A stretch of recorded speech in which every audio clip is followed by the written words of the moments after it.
Assalamualaikum warahmatullahi wabarakatuh. Sahabat Abah, mari kita bahas satu isu yang sedang hangat di tengah masyarakat.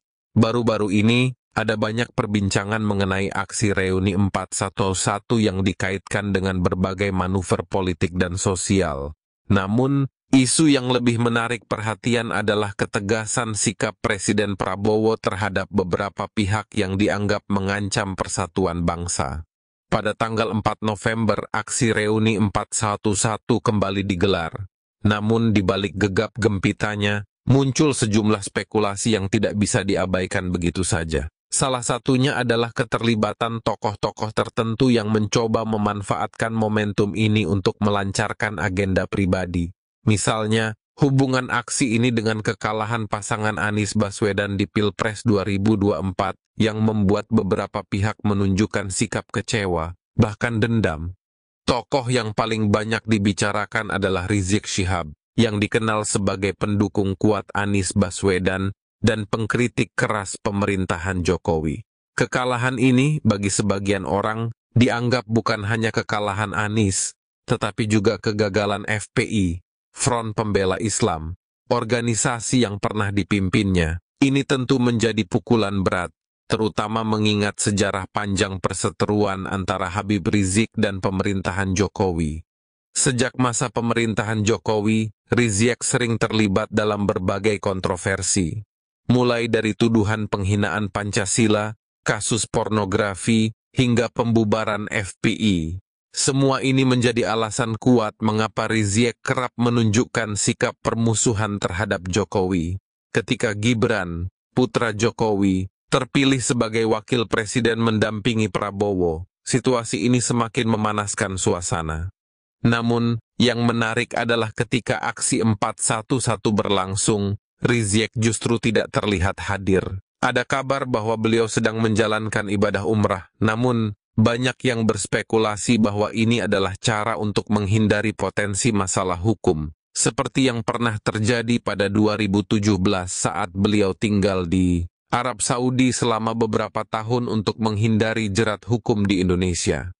Presiden Prabowo yang kini dikenal dengan sikap tegasnya, tampaknya tidak akan mentoleransi berbagai ancaman terhadap stabilitas politik dan persatuan bangsa. Salah satunya adalah isu terkait kredibilitas beberapa oknum Habib di Indonesia. Berikut adalah 5 kasus besar yang disebut-sebut menjadi alasan mengapa pemerintah mempertimbangkan untuk memulangkan sejumlah oknum Habib ke negara asal mereka. Yaman. 1. Kasus nasab Habib di Indonesia. Banyak penelitian ilmiah, termasuk tes DNA, menunjukkan bahwa sebagian besar Habib di Indonesia bukanlah keturunan Nabi Muhammad SAW. Sebaliknya, hasil penelitian menunjukkan keterkaitan mereka dengan garis keturunan Yahudi Israel. Isu ini menjadi polemik besar karena dianggap sebagai bentuk manipulasi identitas demi keuntungan tertentu. 2. Pemalsuan sejarah. Beberapa oknum Habib dituduh memanipulasi sejarah, termasuk sejarah Wali Songo dan perjuangan kemerdekaan Indonesia. Klaim ini memicu kekhawatiran karena dianggap sebagai upaya untuk mengaburkan fakta sejarah yang sebenarnya. 3. Pembajakan organisasi keagamaan. Salah satu tuduhan terbesar adalah upaya beberapa oknum Habib untuk melemahkan Nahdlatul Ulama (NU) demi agenda politik tertentu, seperti mendorong terbentuknya negara khilafah. Ini dilakukan dengan cara memecah belah umat dan menggeser pengaruh para ulama NU. 4. Agenda Yamanisasi Nusantara. Ada pula kekhawatiran bahwa beberapa pihak mencoba membawa ideologi dari Yaman ke Indonesia yang dianggap bertentangan dengan nilai-nilai Pancasila. Salah satu tokoh yang dikaitkan dengan agenda ini adalah Ketua Rabitah Alawiyah Indonesia. 5. Pemalsuan makam dan sejarah ulama Nusantara. Beberapa oknum dituduh memalsukan situs makam para ulama dan pahlawan nasional untuk mengaburkan jejak sejarah. Ini termasuk penguasaan kompleks makam para wali Songo, yang dianggap sebagai upaya menghilangkan pengaruh besar mereka dalam sejarah Islam di Nusantara. Presiden Prabowo, dengan pendekatannya yang tegas, telah menegaskan bahwa tidak akan ada toleransi bagi siapapun yang merusak persatuan bangsa. Jika benar ada ancaman dari oknum tertentu, langkah seperti pemulangan ke negara asal mungkin menjadi solusi. Hal ini dilakukan semata-mata demi menjaga stabilitas dan kedamaian di Indonesia.